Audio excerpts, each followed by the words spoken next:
Hello everyone, this is Sam Chaudhary from Idlc Strategic Planning and Treasury. Welcome to Idlc's earnings disclosure for the fourth quarter of this year, which is also going to be the full year disclosure for this 2020 year. And I welcome you all. I will go to the quick introductions, starting with we have a new member among us, Ms. Faria Mehjabin. She will be mostly conducting the work from the background today. She works in our finance department. Let's move on to introducing Mr. Masood Karim Mojumdar. He's our group CFO of the company. Hi. And we will also have shortly joining with us our new Deputy Managing Director, Mr. Syed Javed Noor. He'll be joining with us shortly today. We have with us finally our CEO and Managing Director, Mr. Arif Khan, whom I'd like to request to start off with the presentation. Arif, over to you. Okay, Sam, thank you very much for introducing our team members. Good evening, everybody here in Dhaka, and good afternoon to the people who are watching us from Europe, and good morning to the audience from North America. We all welcome you to this earnings disclosure session of Idlc Finance for the year 2020.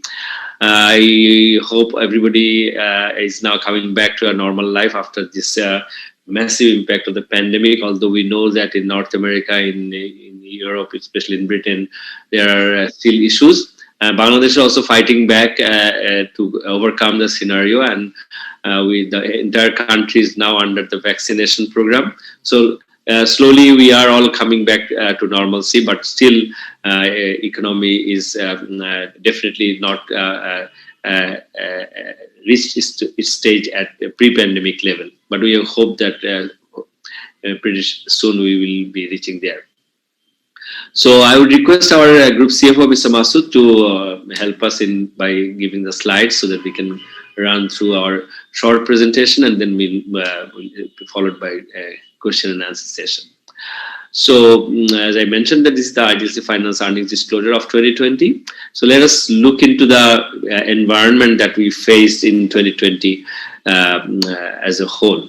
So general situation 2020 was a really different year. We haven't seen a year like this in the last 50 years. So the coronavirus pandemic actually hit us in Bangladesh. Also, we were shut down, locked down from March 27 or 26, and it was almost 4 months. There was not any activity or very limited activities, and we could not open our office. There was no movement of our relationship managers, salespeople.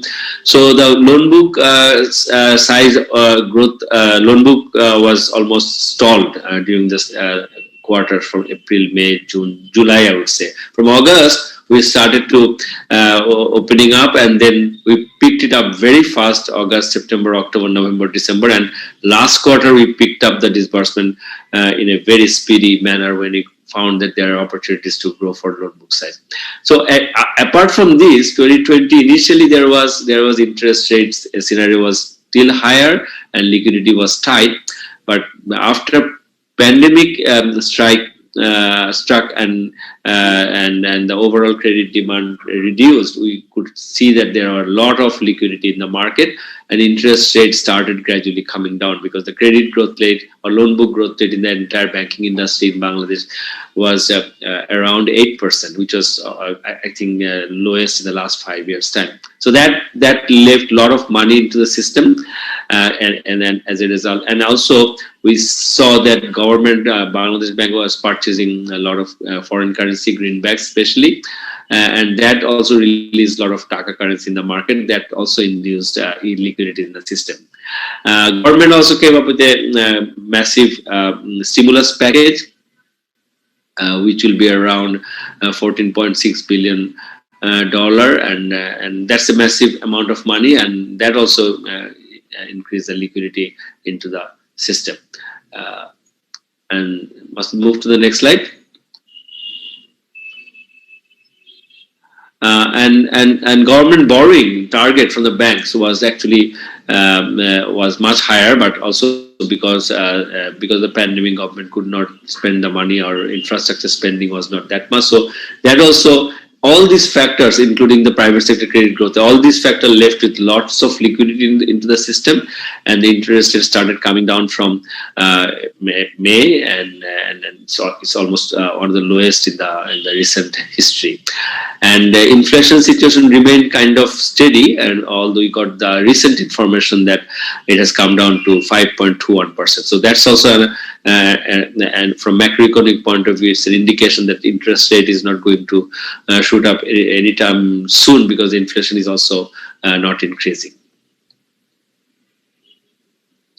What we have seen in our capital market environment, that's one of the major segment of Idlc's operation.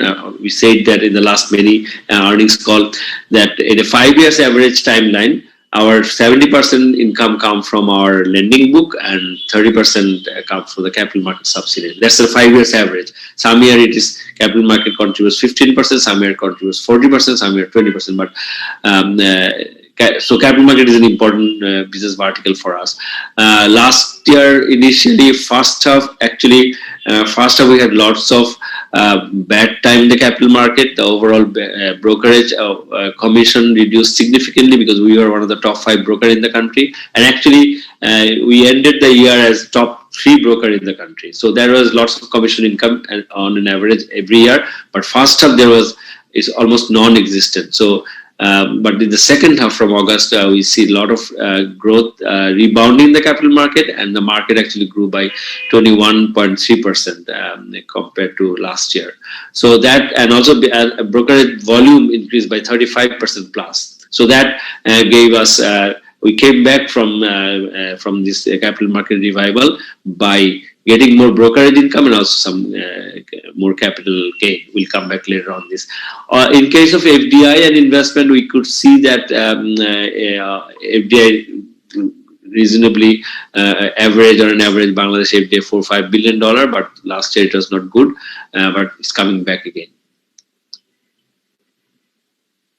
So what major challenges were in 2020, and how we combated those scenarios? So one of the major challenges was to maintain the portfolio quality. If I would like to recall you to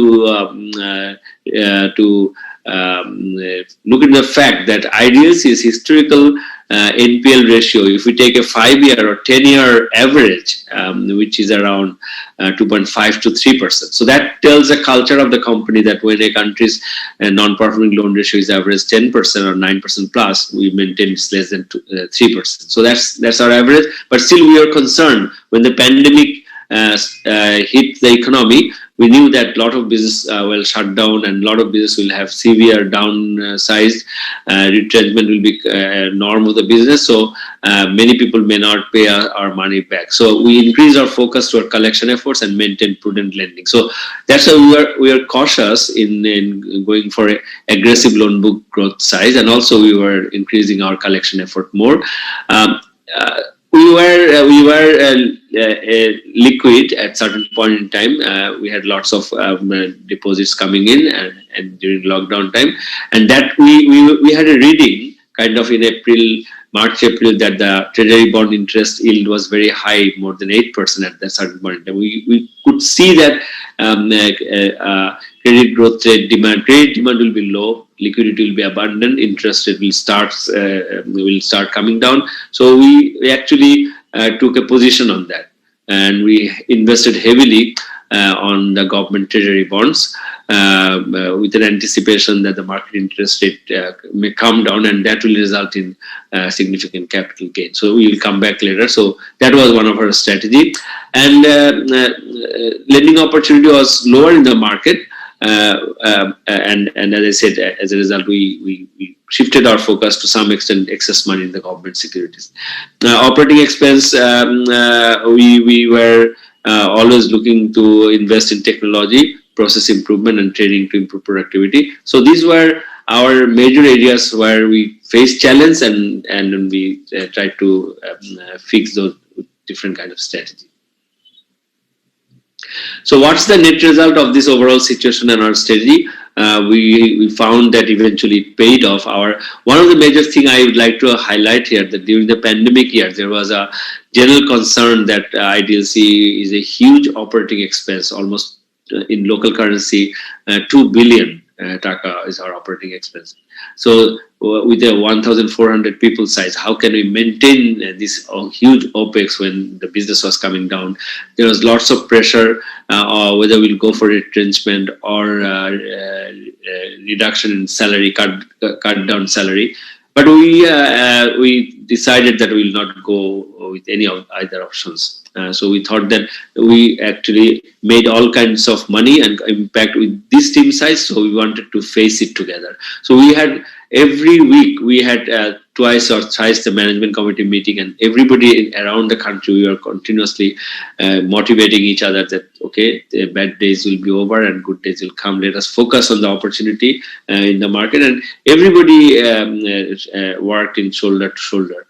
And that resulted in our excess deposit mobilization, investing in government securities. At the same time, interest rate reduced in the market, so margin widened, and also capital market revived. So all these factors actually finally gave us this result. So on solo basis in Idlc Finance, our net profit after tax increased by 45%.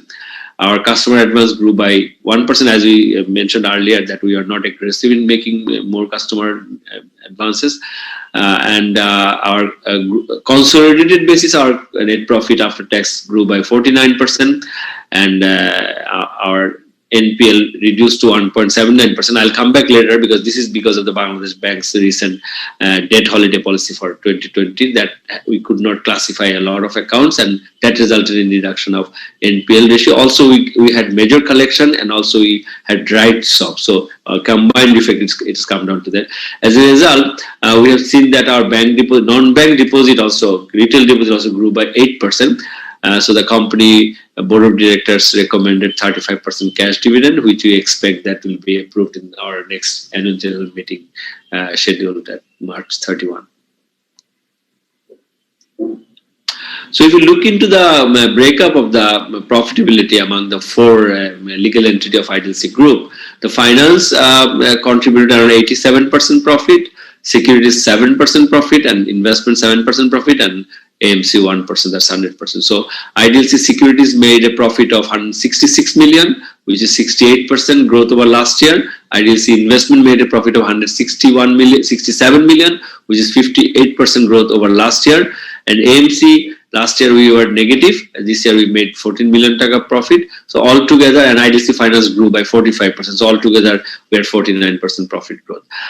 So as I mentioned earlier, that the main three drivers of this profitability is that we had reduction of interest rate scenario, which helped us in widening our interest rate margin. At the same time, we invested excess liquidity in the government treasury bonds, which helped us to gain a huge amount of capital gain, book a huge amount of capital gain. And also, our capital market revived in the second half in 2020. So we had lots of unrealized loss, and those we had provision against those losses. So those provision released when the unrealized loss situation wiped out, and also actually we moved into gain territory. So we booked some capital gain. So there was release of provision from capital market operation, and also some capital gain, government treasury bonds capital gain, and interest rate reduction widened the margin. So all this has actually impacted this profitability, and then of course a better collection effort and better deposit mobilization.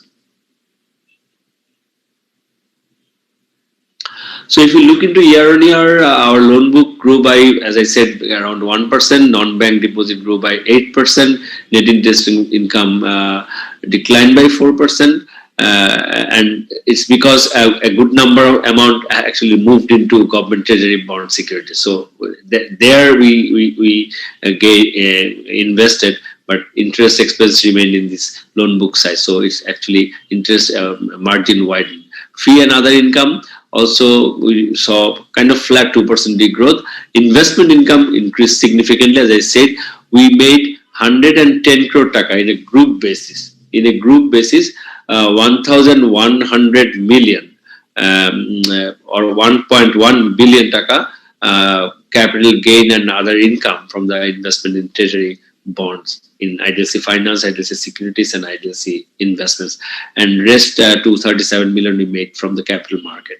Our operating expense increased by 4%, Operating profit increased by 29%. If we look into our provision, we can see our provision last 2019 from loan book size. Our provision was 357 million in 2019. It is now we have taken 359 million. Mind you, if we were to take the provision as per Bangladesh Bank policy, actually we shouldn't have taken any provision. Actually, we could get some release, but our management and we have decided to be prudent, so we kept extra 480 million provision based on our earlier definition. So that actually tells that we did not release the provision compared to last year. Actually, when we increased the provision, that's the loan book size. And on investment size at capital gain, provision is actually absolutely mathematics. So when share price goes up, our unrealized losses provision released, and we made some profit. So that's how we could release some provision there. So as a result, our profitability, net profit after tax, increased to 254 or 2.54 billion, which is 49% higher over last year.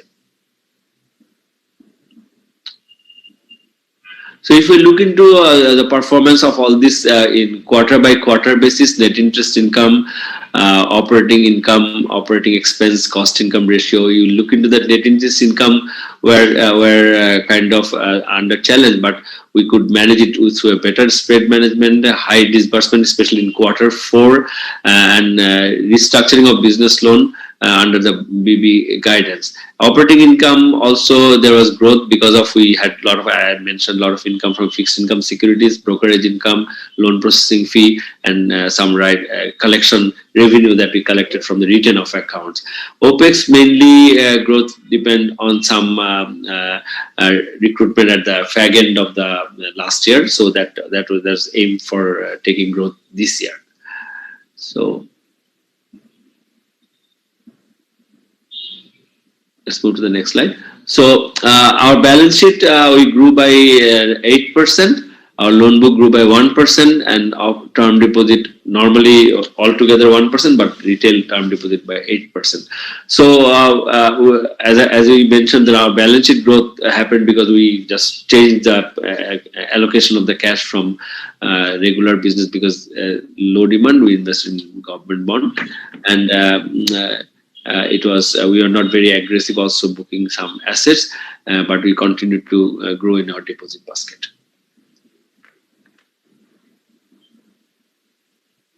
If we look into our business verticals, we can see that SME still continues to grow. SME loan book size grew by 7%.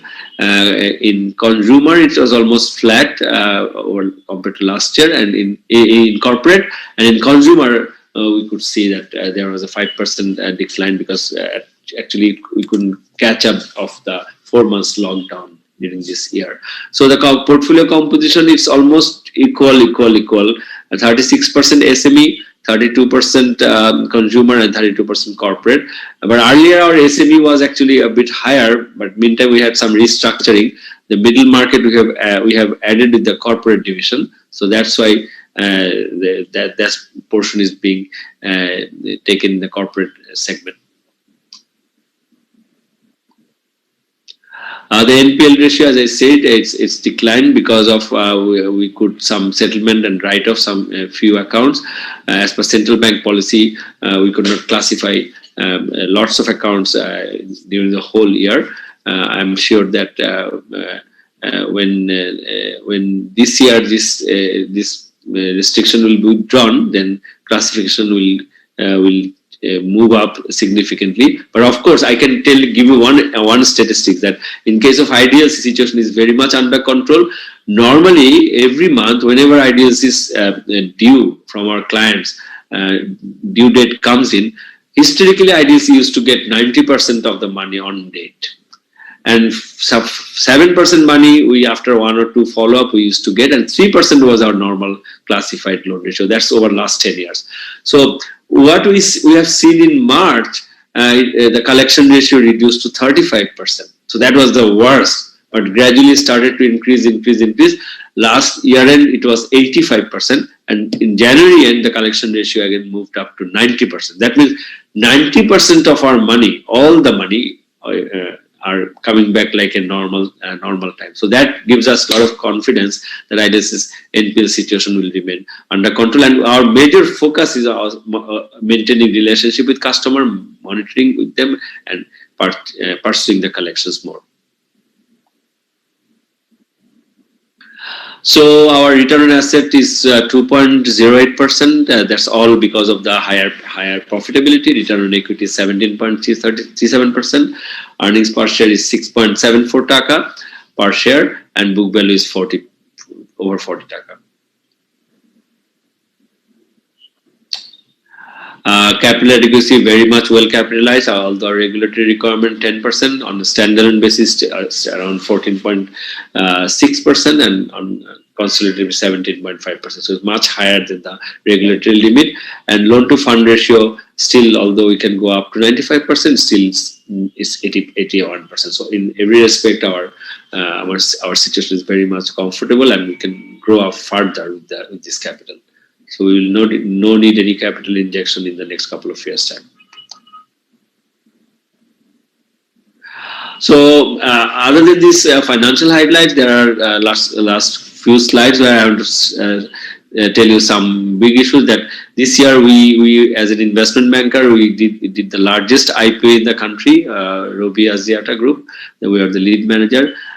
We started e-loans with some tech startup companies.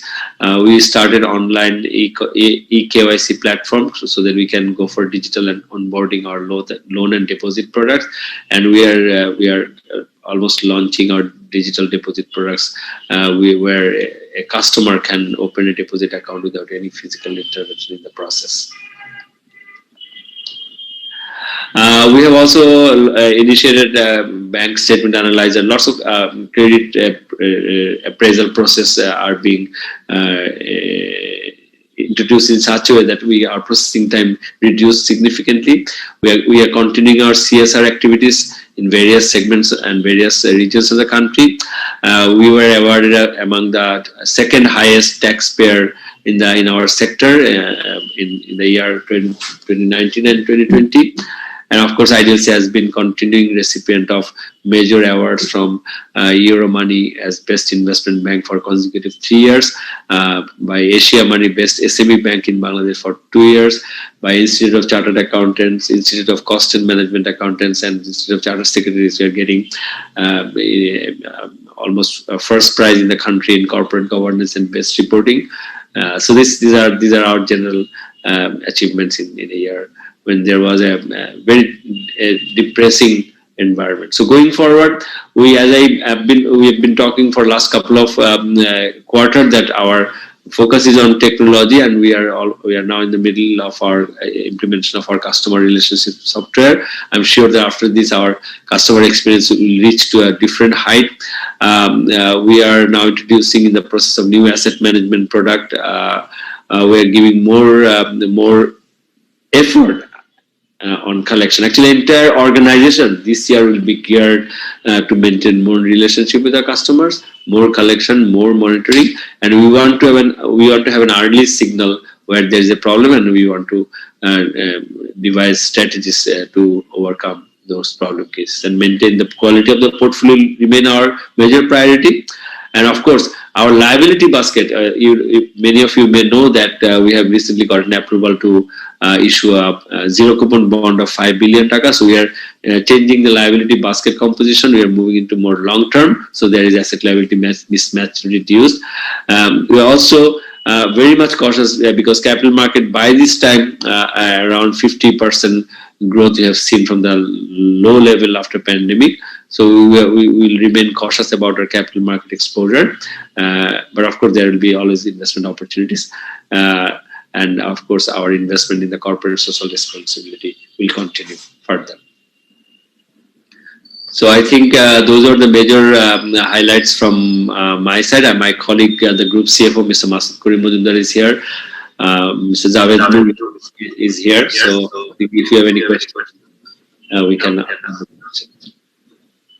Thank you, Bhaiya, for your lovely presentation. We do have a few questions from our audience. I will go by them one by one. So our first question, is basically asking, what will be the main earning drivers for 2021 and 2022? Please.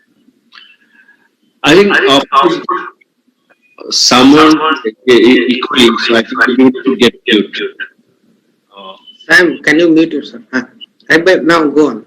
Okay, so I think the major earning driver would still remain the loan book size growth rate, because that's our main business. As I said, 70% of our money comes from Idlc Finance Limited. Especially this year, it was 85%. So our loan book size is more than $1 billion. So we think that we'll have a significant growth this year, and the interest rate situation is still very manageable. So spread, I don't think that there is a possibility of sudden decline in the spread. So the major earning growth driver would remain the net interest margin. And of course, capital market situation looks, since the liquidity is abundant and interest rate is very low in the country, and the other alternative investment opportunities also low. So we think that capital market would give us more opportunity, especially in fee generation through interest from Idlc securities and some return from the investment. And of course, I would say that our asset management business is also coming up slowly but surely. And meantime, we will continue to improve our efficiency so that our cost income ratio can be improved further. So these will be our major earnings driver in 2021 and 2022. I can see that. Thank you. I'll move on to the next question. He's asked, what percentage of your book has been rescheduled or stressed out? And can you shed some light on which segment do you see the most stress? Okay, I guess Javed, our group CFO, can answer this.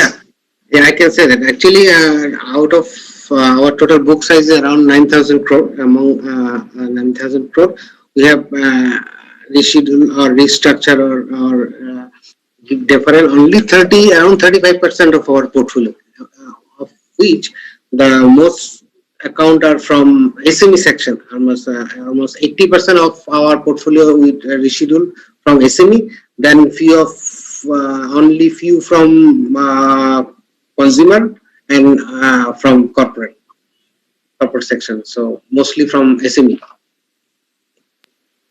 Thank you. Yes, carry on. Okay, I'll just move on to the next question.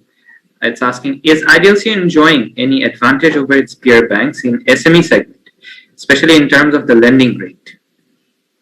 I think in general, the banking sector, since they have a cap, so in many cases it may happen that they are not being able to cater all the needs of the SMEs. So since our sector doesn't have any lending rate cap, so there is certain, I think there are certain advantages that we are now enjoying.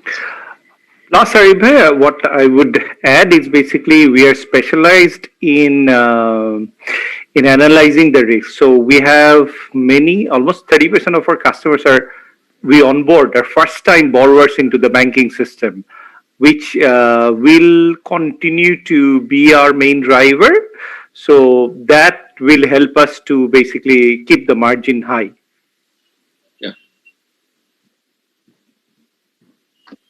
Thank you, Javed Bhai. We have received some questions through email as well. I'll start by one of them. So it's basically asking that Bangladesh has been one of the first countries to implement vaccination. Do you think that we're going to get any advantage of that as a result, as a nation overall? Yeah, obviously. We can see the activities in the street everywhere picking up very fast. And since the vaccination is going on for the last 1 month, I see more of an activity, and a lot of people are actually coming up in the street and they're doing business. Everywhere in Bangladesh, things are not depressive. I think that will have definitely positive impact in our economy, the vaccination program. Thank you, Bhai. Our next question is actually in line with this. That when do you see the private sector credit growth picking up again?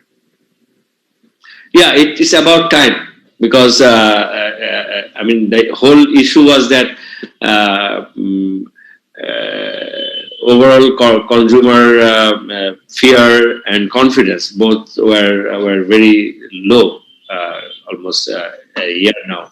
So after vaccination, everybody is coming up, and we see that in our, we can see from our experience that in the last 3 months consecutively, Idlc has been breaking its previous disbursement records into our customers. So that tells that there is lots of demands in the market, especially in SMEs, in corporate, and also in consumers coming up. Javed, if you can add on this something. Definitely, Ayub, what you have said, that the confidence is being basically again boosted. So we will see the growth in basically the private credit demand. Moreover, the festival seasons are coming. The 2 weeks when we see massive consumption drive, which was depressed last year. So we see restocking is happening. That's what we see across our SME portfolio. So hopefully, from April onwards, the private sector credit demand will increase. Thank you, Javed bhai. Our next question is regarding the lending business again. The interest rates have been very low, historically low, in fact. When do you see that condition changing? Interest rate? Interest rates have been historically low. When do you see that condition changing? Yeah, that all depends on the level of private sector credit demand. And of course, when the demand goes up, then and inflation, of course. But we see that inflation last month has come down, and maybe there are certain upturn in the global commodity price, but that spillover effect, it takes time to come to Bangladesh. When the government borrowing spending picks up again, and when private sector credit growth picks up again, I think that then we can see some interest upward movement. But meantime, there are 2 factors also giving an opposite direction. As I said earlier, that inflation, remittance is growing very fast. So that's also giving a lot of liquidity in the market. At the same time, to ensure the value of the taka versus dollar, BB is purchasing, Bangladesh Bank is purchasing lots of greenbacks. So they're also giving some liquidity.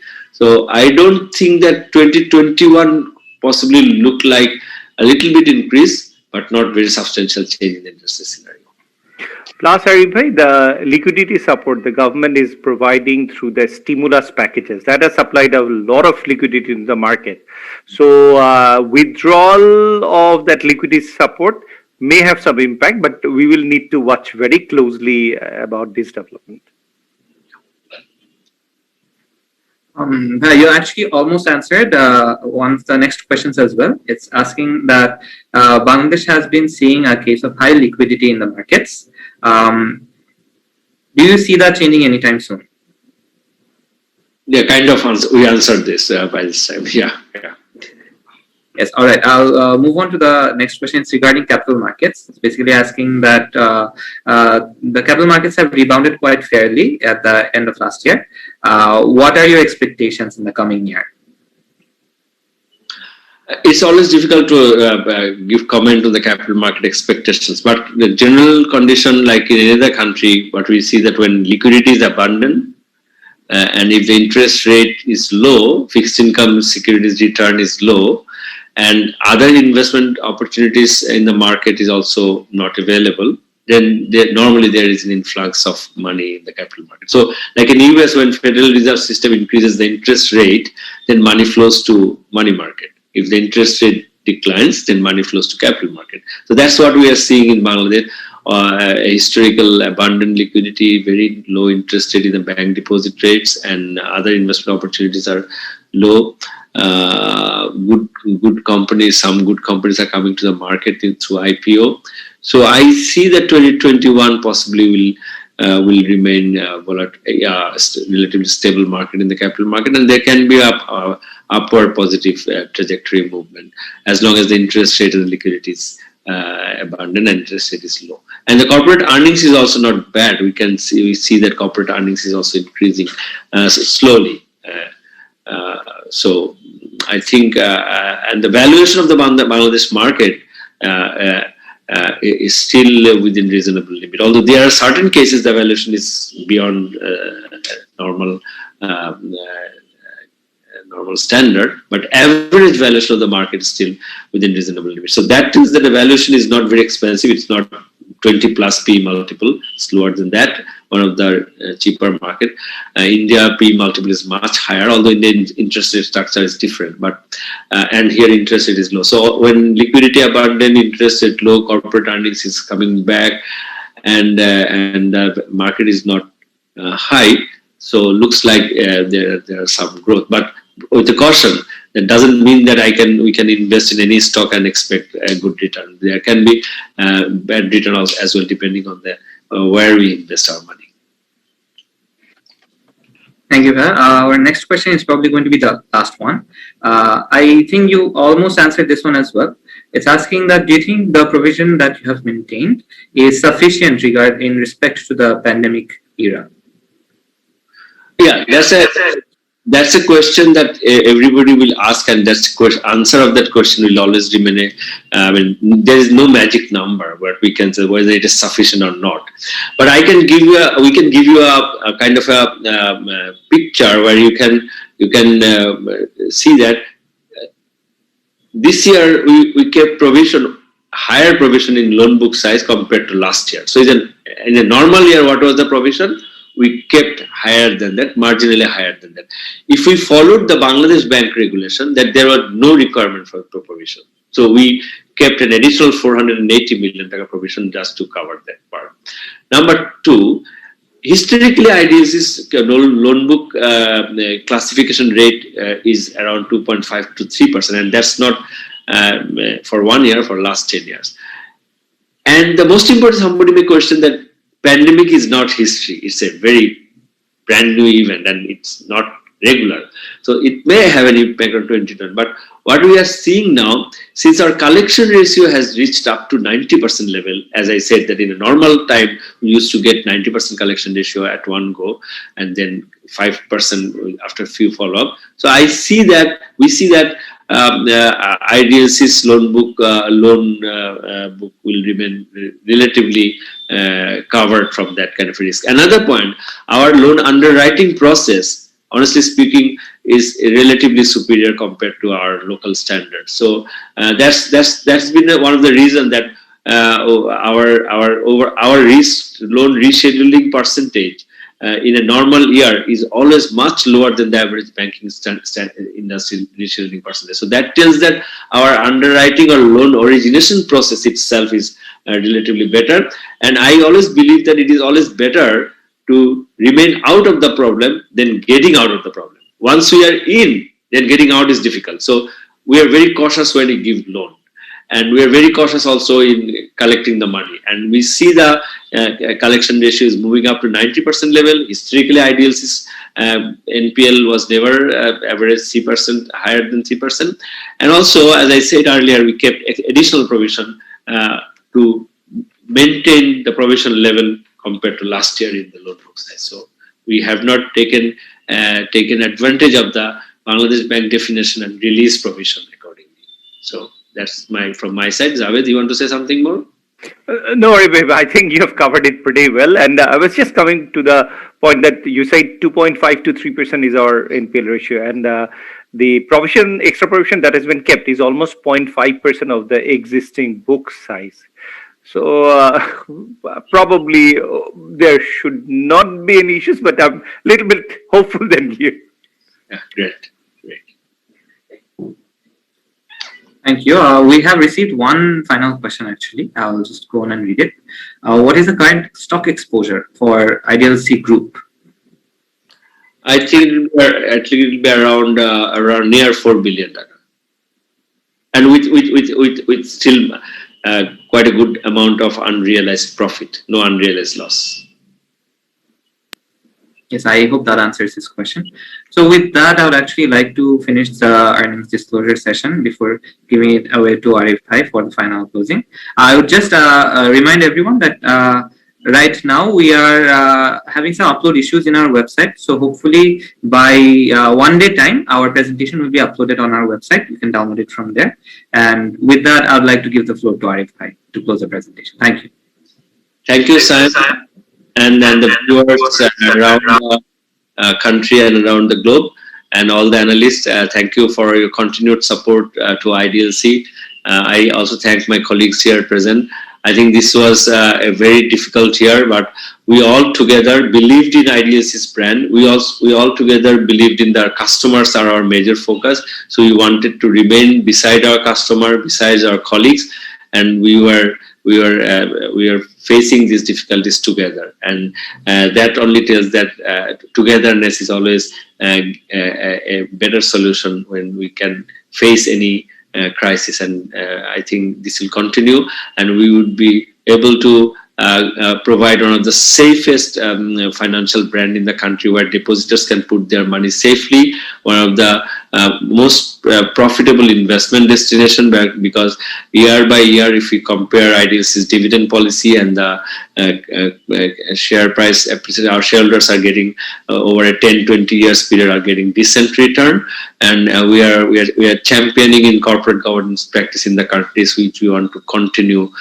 further. Because we believe that our stakeholders, we want to give major contributor to the government drive, because we paid last year 1.2 billion taka to National Exchequer. I think we'll continue to give also around 33% of our income to our colleagues. So our colleagues is our major stakeholder. So we take care of our colleagues, we take care of our government. We are also a major contributor in the society through CSR activities. And of course, we also take care of our shareholders. So I think it's a business which owned by many stakeholders, and are respectful to all stakeholders, and we hope to continue that. And I hope that our investors will be benefited in the long run if they stay with IDLC. Thank you very much. Thank you very much, Ayub bhai. Thank you, everyone who have joined us. Goodbye.